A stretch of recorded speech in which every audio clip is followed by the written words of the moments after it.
ప్రేక్షకులందరికీ కూడా నమస్కారము. ఈరోజు వ్యాపార వృద్ధిని కలిగించేటటువంటి యంత్రము గురించి తెలుసుకుందాం.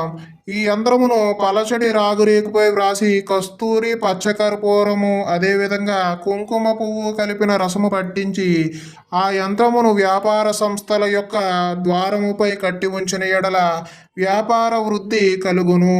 ఈ విధంగా చూడండి, ఇక్కడ ఈ యంత్రం చూడండి ఎలా రెడీ చేసామో. ఈ విధముగా పూజలు నిర్వహించి యంత్రమును లామినేషన్ చేసి పక్కకు పెడతాము.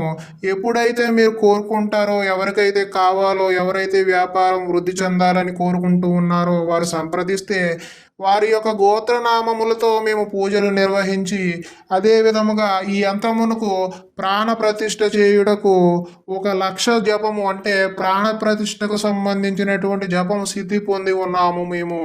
మీ పేరు మీద 1108 సార్లు జపము చూసి మీకు ఇవ్వడం జరుగుతుంది. కాబట్టి ఎవరికైనా అవసరం ఉంటే కాల్ చేస్తే మీకు ఈ యంత్రమును కొరియర్ ద్వారా పంపించే ప్రయత్నము చేస్తాము.